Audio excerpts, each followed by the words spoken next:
चलेंगे एक ऐसी महल में जहां कदम रखते ही लगता है जैसे वक्त पीछे मुड़ गया हो। Welcome to the grand City Palace of Udaipur. ये कोई सिंपल टूरिस्ट स्पॉट नहीं है, ये एक जिंदा इतिहास है। सिटी पैलेस सिर्फ घूमते नहीं है, यहाँ तो अंदर जाते जाते रगों में राजवाड़े खून का जोश आ जाता है। राजपूतों का शौर्य, महाराणाओं की शान और उस जमाने की शाहीपन सब कुछ मिलता है यहाँ। मैं आपको ले जाऊंगा उन शीश महलों के अंदर, उन रॉयल कोर्टयार्ड्स तक जहां आज भी गुजर चुकी सदियों की गुनगुनाहट है। ये व्लॉग है उन लोगों के लिए जो हेरिटेज को महसूस करना चाहता है, जो इतिहास के साथ एक जज्बा जोड़ना चाहता है। तो चलो शुरू करते हैं एक नया एडवेंचर को एक नए जज्बे के साथ।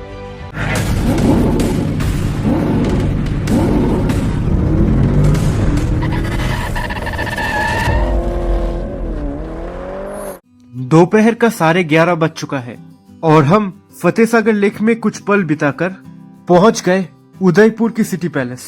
यहाँ का पर पर्सन एंट्री फी है 400 रुपीज और स्टूडेंट्स के लिए 150 रुपीज। सिटी पैलेस का टिकट काटने के बाद हमने इलेक्ट्रिक कार का भी टिकट ले लिया।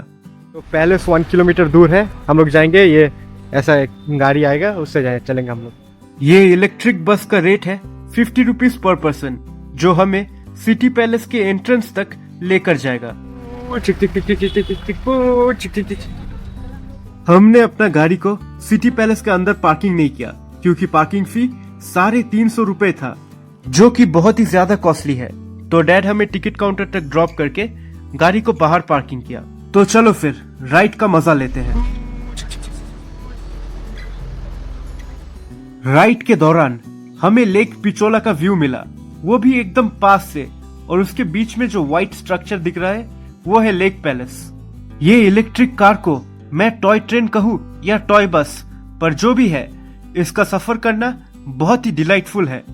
सिटी पैलेस का निर्माण महाराणा उदय सिंह द सेकेंड ने 1559 में किया था, जब उन्होंने उदयपुर को अपना रियासत स्थान बनाया। आगे चलकर कई महाराणाओं ने, जैसे महाराणा फतेह सिंह और महाराणा सज्जन सिंह, ये पैलेस में एक्सपेंशन किया। पैलेस का आर्किटेक्चर राजपूत और मुगल स्टाइल का एक मिक्सचर है। सिटी पैलेस को एक रॉयल रेसिडेंस के अलावा एडमिनिस्ट्रेटिव सेंटर भी बनाया गया था मेवाड़ राज्य के लिए। इंडिपेंडेंस के बाद पैलेस का एक हिस्सा म्यूजियम और पब्लिक अट्रैक्शन में कन्वर्ट हो गया। कुछ हिस्सों को अभी भी रॉयल फैमिली के मेंबर्स यूज करते हैं, स्पेशली प्राइवेट फंक्शंस के लिए। विजिटर्स के लिए ऑडियो गाइड्स और गाइड सर्विसेज का भी फैसिलिटी है, पर थोड़ा कॉस्टली है। पैलेस का एक्सटीरियर देखकर एक मैजेस्टिक फीलिंग आता है। ऊंची दीवारें, ऑर्नेट बैल्कनीज, झरोके, बाहर से पैलेस को देखने पर हर एंगल से अलग लगता है, स्पेशली जब सूरज की रोशनी पड़ता है। भारत का हेरिटेज कितना रिच है, ये पैलेस देखकर वो रियलाइजेशन आता है। ये है तोरण पोल या तोरण गेट, जो सिटी पैलेस कॉम्प्लेक्स का मेन एंट्रेंस है। तोरण का मतलब है डेकोरेटिव गेटवे, जो वेलकम और ऑस्पिशियसनेस को दर्शाता है। ये गेटवे ओरिजिनली बनाया गया था रॉयल एंट्रेंस के रूप में, ताकि गेस्ट को शान और इज्जत से वेलकम किया जाए। इस गेटवे से पास करते ही आप पैलेस के इनर कोर्टयार्ड्स में प्रवेश करते हैं और यहाँ से पहुँचते हैं म्यूजियम का पहला सेक्शन, सलेखाना, आर्म्स एंड आर्मरी का एग्जीबिशन। यहाँ पर देखने लायक है महाराणा प्रताप जी का आर्मर, जो 25 किलो तो होगा ही।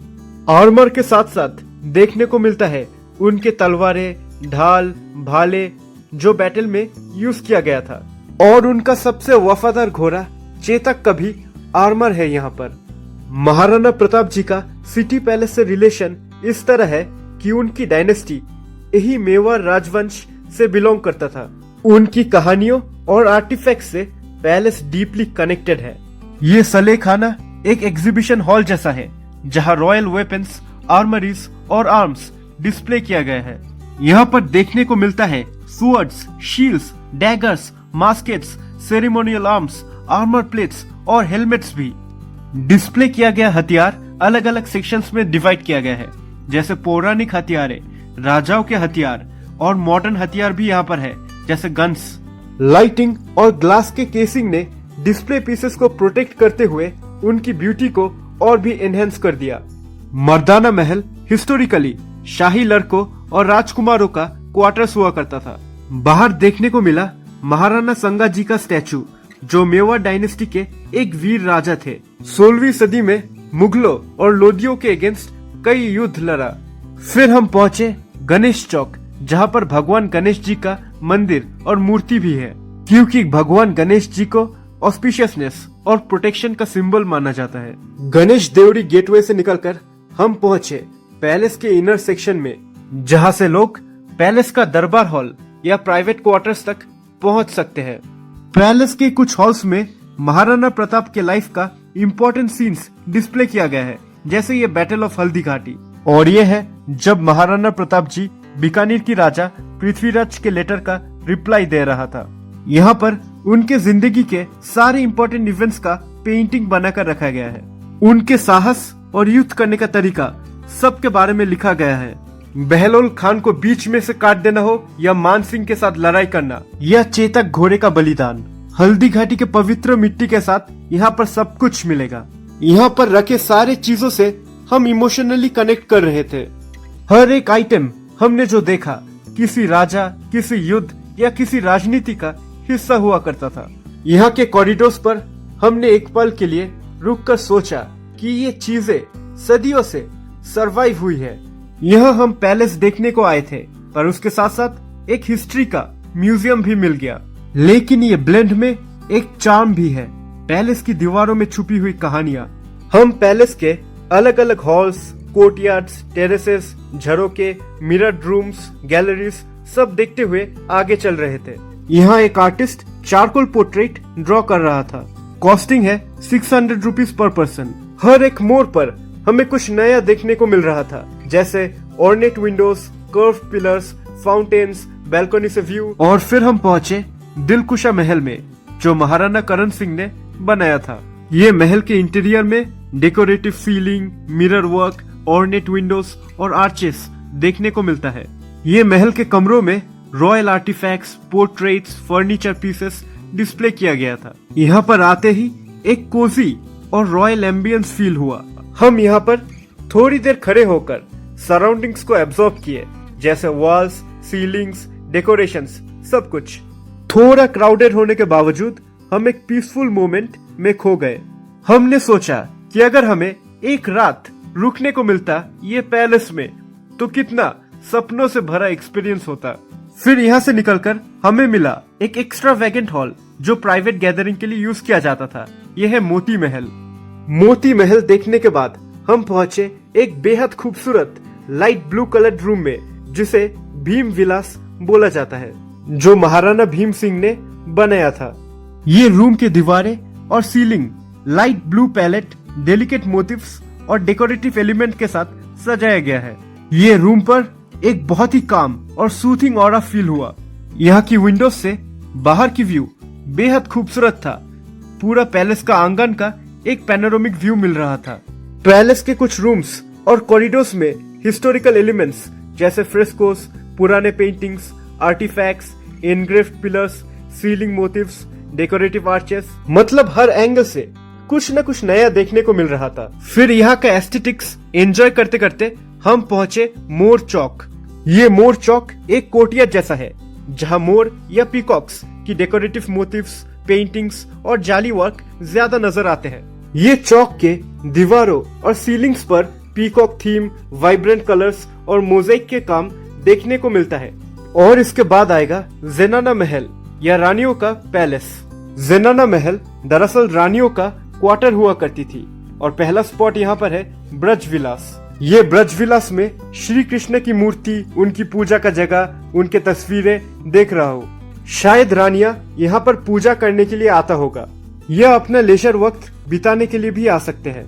ये ज़ेनाना महल आज तो फिलहाल म्यूजियम है, पर एक समय पर रानी और उनके दासियां यहाँ पर रहा करती थी। इस महल की डिजाइन और डेकोरेशन वुमेन की प्राइवेसी, एस्थेटिक्स और कंफर्ट के हिसाब से बनाया गया था। यहाँ पर महिला सैनिक का भी आर्मर देखने को मिलेगा, और देखने को मिलेगा उनका बेडरूम, सिटिंग एरियाज एटसेट्रा। उदय सागर, ठीक है, लेक पिचोला, लेक फतेह सागर।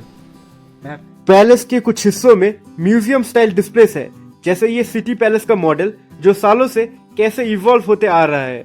यहाँ पर देखने को मिलता है उदयपुर राज्य का मैप्स, सिटी पैलेस का मॉडल और हिंदू देवी देवताओं का पत्थरों से बना हुआ प्राचीन मूर्तियाँ। ये पुरानी पत्थरों से बना हुआ मूर्तियों का अवशेष का एक शाही कलेक्शन यहाँ पर मिलेगा, जो दर्शाता है एंशियंट स्टाइल्स, स्कल्पटिंग टेक्निक्स और इंस्क्रिप्शंस ऑफ ओल्ड एरास। और देखने को मिलता है भारत का मैप कैसा हुआ करता था महाराणाओं के अंडर में। पहले यहाँ पर इसको बोलते सिंध, राजपूताना, पंजाब, अलग अलग नाम था। ये नक्शे वगैरह देखने के बाद अभी चलते हैं म्यूजियम के बाहर, जहां हमें दिखा महारानियों के लिए बना हुआ पालकिया जो पुरानी टाइम में बनाया गया था। ये पैलेस का अलग अलग पार्ट्स देखकर हमें ये प्लेस का डेप्थ और डाइवर्सिटी बहुत पसंद आया। पैलेस के कुछ कमरों को देखकर ऐसा लगा कि काश हम वहां रह पाते, और कुछ जगह देखकर ऐसा लगा कि यहाँ का हेरिटेज कितना प्राइसलेस है। मुझे ये एहसास हुआ कि ये पैलेस सिर्फ एक बिल्डिंग नहीं, एक जिंदा मेमोरी है जिसने बहुत कुछ झेला और बहुत कुछ देखा। जाते जाते हमें दिखा राजाओं का कुछ यूज किया गया चांदी से बना हुआ चीजें, और दिखा हमें मानिक स्तंभ जो शादियों में यूज किया जाता था। ये जगह को देखकर सच में दिल से एक ही आवाज आता है, वाओ, ये है शाही उदयपुर। अगर हाथों में वक्त ज्यादा होता तो फिर ये पैलेस के किसी हॉल के किसी रूम में खड़े होकर, बस चुपचाप खड़े होकर ये जगह का रॉयल आर्किटेक्चर को साइलेंटली एडमायर करते। अब हमें ये जगह को अलविदा कहने का वक्त आ गया। नीचे जाते वक्त हम पैदल चलेंगे, इलेक्ट्रिक बस का सहायता नहीं लेंगे, वरना एक्स्ट्रा 100 रुपीज का खर्च हो जाएगा। यहाँ पर एक क्रिस्टल गैलरी भी है। अभी सिटी पैलेस हमारा घूमना हो गया, 1 o'clock बज गए हैं, हमारा सिटी पैलेस घूमना हो गया। और फिर हम लोग ऊपर उठे थे वो ट्रेन लेकर, बस वाले जो आप लोगों का है टॉय ट्रेन, वो लेकर अभी नीचे उतरेंगे, पैदल चलेंगे। पूरा म्यूजियम ही म्यूजियम है कुछ। हमने सिटी पैलेस का अंदर का म्यूजियम तो देखा, पर क्रिस्टल गैलरी स्किप कर दिया क्योंकि उसका एंट्री फी अलग से है 500 रुपीज पर पर्सन, जो बहुत ही ज्यादा कॉस्टली है। कार पार्किंग की तरफ चलते चलते लेक पिचोला की व्यू देखने के लिए थोड़ी देर ठहर गए। लेक के बीचों बीच दिखेगा लेक पैलेस या जग निवास, जो महाराणा जगत सिंह II ने 18th सेंचुरी में बनाया था। आज ये एक लग्जरी होटल है और वहां तक पहुंचने के लिए बोट्स वगैरह सिटी पैलेस से ही मिल जाएगा, पर बहुत कॉस्टली है। तो सिटी पैलेस को बोलते हैं अलविदा, चलेंगे लेक पिचोला में बोटिंग करने के लिए। तो तब तक के लिए stay healthy, stay happy and stay tuned